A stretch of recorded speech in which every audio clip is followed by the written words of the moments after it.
अस्सलाम वालेकुम दोस्तों एशिया कप से पहले पाकिस्तान के स्क्वाड को लेकर एक बड़ी अपडेट सामने आ गई। यानी एशिया कप से पहले बाजी पलट गई और जो पाकिस्तान का ट्राई नेशन सीरीज और एशिया कप का स्क्वाड था उसमें अब तीन बहुत बड़े नाम, तीन बहुत बड़े खिलाड़ी अनफिट हो चुके हैं। वो तीन बड़े नाम, वो तीन बड़े खिलाड़ी कौन से जो एशिया कप से पहले अनफिट हो गए, वो तीन नाम आपके साथ शेयर करूंगा और उनकी जगह किसकी वापसी होगी। यानी वो तीन खिलाड़ी कौन से जिनकी अब एशिया कप के अंदर वापसी होने जा रही है, वो तीन रिप्लेसमेंट कौन सी है, वो तीन नाम भी आपके साथ शेयर करूंगा इसी वीडियो के अंदर। जबकि उसके अलावा जो बाबर आजम है उनकी वापसी पर भी एक बड़ी अपडेट सामने आ गई। बाबर आजम की क्या अब वापसी यकीनी है एशिया कप में या नहीं, इसको लेकर एक बड़ी अपडेट है और जितने भी बाबर आजम के फैंस हैं उनके लिए भी बड़ी खुशखबरी है। सो क्या बाबर आजम की वापसी यकीनी है या नहीं, इसको लेकर क्या अपडेट है वो भी आपके साथ शेयर करूंगा इसी वीडियो के अंदर। जबकि उसके अलावा जो शोएब अख्तर है उनका एक बहुत हैरानकुन बयान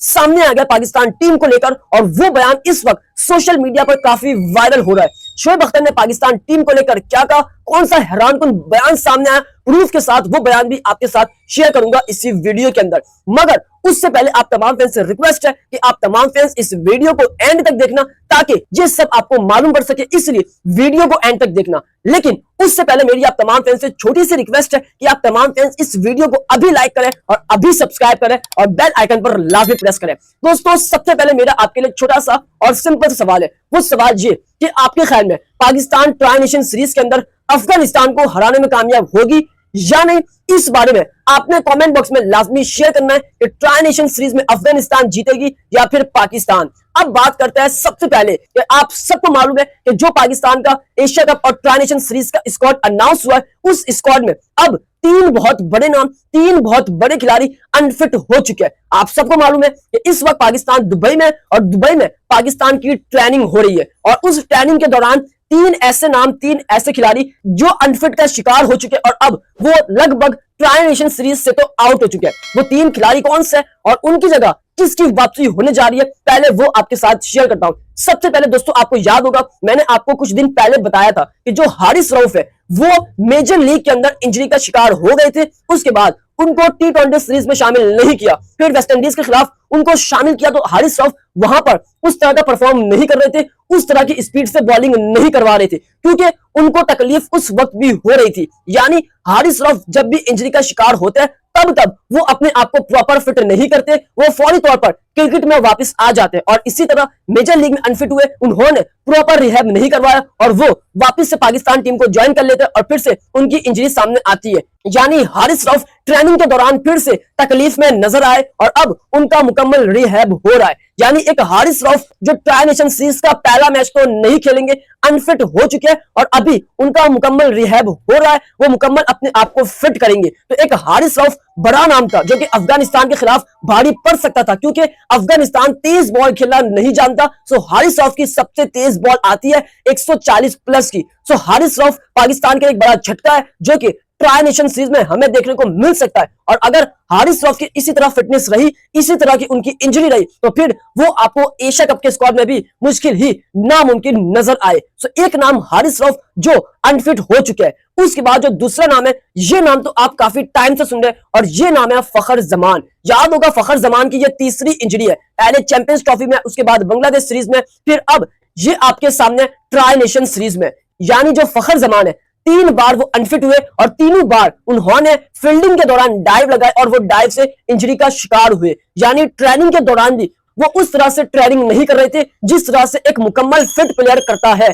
यानी जो फखर जमान है वो भी इंजरी का शिकार है और यही कहा गया है कि हम फखर जमान को ज्यादातर बेंच करवाएंगे ट्राई नेशन सीरीज में, वो इतनी क्रिकेट नहीं खेलेंगे ट्राई नेशन सीरीज में। सो इसका मतलब जो फखर जमान है वो भी मुकम्मल फिट नहीं है और वो उस तरह की ट्रेनिंग भी नहीं कर रहे। सो दूसरा नाम फखर जमान है। उसके बाद जो तीसरा नाम है ये बड़ा हैरानकुन नाम है, ये ऐसा नाम था जिसको अफगानिस्तान ने कभी नहीं खेला और ये पाकिस्तान के लिए अच्छा साबित हो सकता था। वो नाम है सुफियान मुकीम। जिसके साथ जाती हमेशा से की गई है। यानी सुफियान हकीम को लेफ्ट नी के अंदर प्रॉब्लम है, उनको पहले भी यहां पर इंजरी हुई थी लेफ्ट नी के अंदर। उन्होंने अपने आप को मुकम्मल फिट किया और वो वापस से पाकिस्तान टीम को ज्वाइन करते हैं, मगर अब उनको एक बार लेफ्ट नी के अंदर खिंचाव आया और वो अब तकलीफ महसूस कर रहे हैं। सो अब सुफियान हकीम भी अपना मुकम्मल रिहैब कर रहा है, मुकम्मल अपने आप को फिट करने की कोशिश कर रहे हैं। यानी ये तीन खिलाड़ी आपको ट्राई नेशन सीरीज के पहले मैच में तो नजर नहीं आएंगे, बाकी का पता नहीं कि ये कब अपने आप को फिट कर पाते हैं। सो ये तीन बहुत बड़े नाम, ये तीन बहुत बड़े खिलाड़ी जो एशिया कप से पहले पहले इंजरी का शिकार हो चुका है एक बार फिर से, हारिस रऊफ, फखर जमान और सुफियान हकीम। अब इन तीन की जगह किसकी वापसी होगी? आपके ख्याल में किसकी वापसी होनी चाहिए? पहले वो आप अपनी राय लाजमी शेयर करें। अब फखर जमान, हारिस रऊफ और सुफियान हकीम, इन तीन की जगह किसकी रिप्लेसमेंट होने जा रही है? क्या होगी भी या नहीं? अगर देखा जाए जो फखर जमान है वो अगर आपको एशिया कप में नजर नहीं आते, ट्राई सीरीज में नजर नहीं आते, वो इसी तरह इंजरी का शिकार रहते हैं, सो सीधा मतलब जो बाबर आजम है उनकी वापसी होगी, क्योंकि उसके अलावा कोई दूसरा ऑप्शन नहीं है। ख्वाजा नाफे, यासिर खान, इनको अभी पुट नहीं किया जाएगा पाकिस्तान के स्क्वाड में, और ना ही मोहम्मद नईम को, क्योंकि जब एक सीनियर जाएगा तो एक सीनियर आएगा। और फखर जमान इस वक्त इंजरी का शिकार है, लेकिन पाकिस्तान के जो मैनेजमेंट है वो पूरी कोशिश कर रही है कि फखर जमान एशिया कप से पहले पहले फिट हो जाए। सो इस सूरत में फिर बाबर आजम की वापसी नहीं होगी। लेकिन बाबर आजम की वापसी यकीनी है या नहीं, इस पर आगे चलकर बात करते हैं। बट अब जो है वो दूसरा नाम, दूसरा खिलाड़ी है हारिस रऊफ। उनकी रिप्लेसमेंट किससे होने जा रही है? अगर हारिस रऊफ भी मुकम्मल फिट नहीं हो पाते, वो एशिया कप से पहले पहले अनफिट रहता है, तो फिर उनकी जगह अब्बास आफरीदी पाकिस्तान के स्क्वाड में छलांग लगा देंगे, क्योंकि अब्बास आफरीदी भी, उन्होंने भी शानदार परफॉर्मेंस दिखाई थी और वो बॉल और बैट से, दौड़ू से कमाल की परफॉर्मेंस दिखाते हैं। सो अब्बास आफरीदी दूसरी रिप्लेसमेंट हो सकती है हारिस रऊफ की जगह। उसके बाद जो सुफियान हकीम है, ये इनकी जो इंजरी है वो इतनी बड़ी नहीं है, सो इसलिए जो सुफियान हकीम है वो मुकम्मल एशिया कप से पहले पहले मुकम्मल फिट हो जाएंगे, इसलिए सुफियान हकीम की जगह कोई नहीं ले सकता। यानी सुफियान हकीम आपको हो सकता है ट्राई नेशन सीरीज में भी नजर आए और हो सकता है एशिया कप में भी नजर आए, मगर फखर जमान और हारिस रऊफ अगर इसी तरह अनफिट रहते हैं तो उनकी जगह बाबर आजम और अब्बास आफरीदी की वापसी हो सकती है। अब आपने बताना है कि अगर ये तीन खिलाड़ी अनफिट रहते हैं तो इनकी जगह किसकी वापसी होनी चाहिए, वो तीन नाम आपने हमारे साथ लाजमी शेयर करने हैं। अब उसके बाद बात करते हैं कि जो बाबर आजम है उनकी क्या अब पाकिस्तान टीम में वापसी यकीनी है या नहीं। फिर उसके बाद बात करेंगे कि जो शोएब अख्तर है उन्होंने पाकिस्तान टीम को लेकर क्या हैरानकुन बयान जारी किया। सबसे पहले बात करते हैं बाबर आजम की। यार बाबर आजम पाकिस्तान का सुपर स्टार है, बाबर आजम पाकिस्तान का एक ब्रांड है, और आप सबको मालूम होगा कि पाकिस्तान की जो मैनेजमेंट है, पाकिस्तान का जो सिस्टम है, उन सबको मालूम है कि जो फखर जमान है वो मुकम्मल फिट नहीं है, और इसी वजह से जो बाबर आजम है उनको मैसेज भिजवा दिया था कि आप सीपीएल खेलने नहीं जा सकते, क्योंकि हम आपको एंड टाइम पे ले सकते हैं। और अब जो बाबर आजम है उनकी वापसी यकीनी हो सकती है, क्योंकि जो पाकिस्तान का बोर्ड है और जो पाकिस्तान की मैनेजमेंट है वो आखिरी लम्हात में यू टर्न लेने जा सकता है, क्योंकि फखर जमान इस वक्त फिट नहीं है और बाबर आजम को भी रोक दिया है। और बाबर आजम की पाकिस्तान टीम को अच्छा जरूरत है, क्योंकि जो पाकिस्तान का बोर्ड है और जो पाकिस्तान का सिस्टम है उन पर एक बहुत बड़ा प्रेशर रोज के रोज बढ़ता जा रहा है बाबर आजम की वापसी पर। और अब अगर फखर जमान आपको फिट नजर नहीं आते या फिर कोई और दूसरा नाम जैसे हुसैन तलत वो 19-20 लगता है पाकिस्तान टीम में, तो फिर उस सूरत में पाकिस्तान टीम में बाबर आजम की वापसी हो सकती है। यानी मेरे ख्याल में 70% बाबर आजम पाकिस्तान के स्क्वाड में आ जाएंगे एशिया कप के स्क्वाड में, क्योंकि उनको सीपीएल खेलने की इजाजत नहीं दी, उनको रोक दिया है और उनको लाहौर में प्रैक्टिस करने का बोल दिया। तो इसका मतलब कि ऐसा लगता है कि जो बाबर आजम है वो पाकिस्तान के प्लान में मौजूद है और अब भी है, और एंड टाइम पे यानी ट्राई नेशन सीरीज में पाकिस्तान के कुछ प्लेयर्स की अच्छी परफॉर्मेंस नहीं आती, सो उस सूरत में बाबर आजम पाकिस्तान के एशिया कप के स्क्वाड में छलांग लगा देंगे।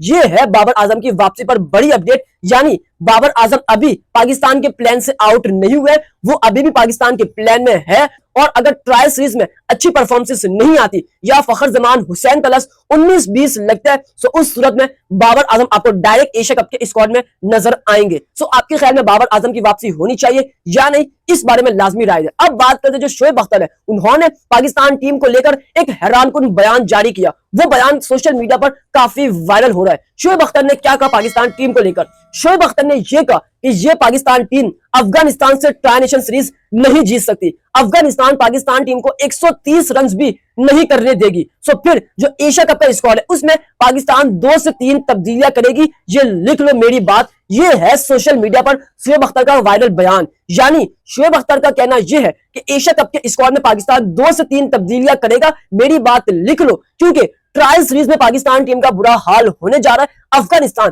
पाकिस्तान को 130 रन भी नहीं करने देगी। तो ये शोएब अख्तर का ताजा बयान था जो इस वक्त वायरल हो रहा है। आपके ख्याल में क्या शोएब अख्तर ठीक कह रहा है? अफगानिस्तान पाकिस्तान को 130 रन करने देगी या नहीं?